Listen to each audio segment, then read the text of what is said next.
Just there is a news story out there about. It's reported by local WPXI Channel about 11. Channel 11.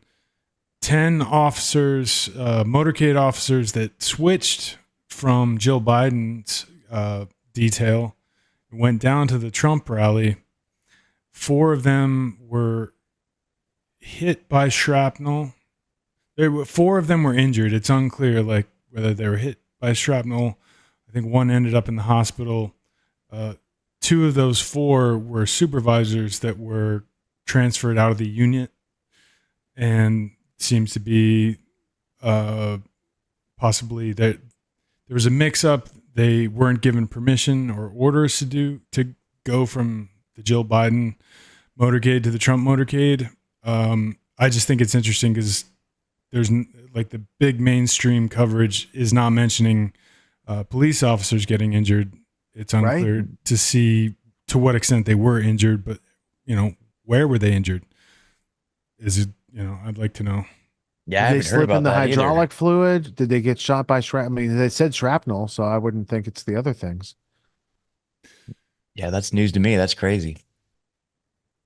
Also, I don't have time to play the clip tonight, but check this out. Did you guys know that the Trump campaign has a connection to the alleged shooter's dad? No. Here's how it unfolds.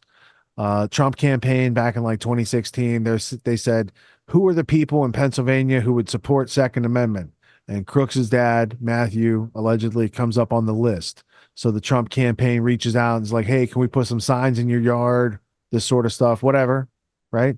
And that could tie to the reports that the Crooks family had Trump signs in their yard. Now, if that's a truth, if that thing really happened, let's consider it. Maybe if it's especially during COVID, would the kid be taking shit at school if your parents have Trump signs in the yard and everyone's all team blue? Possibly. Would he have a grudge against Trump? Possibly.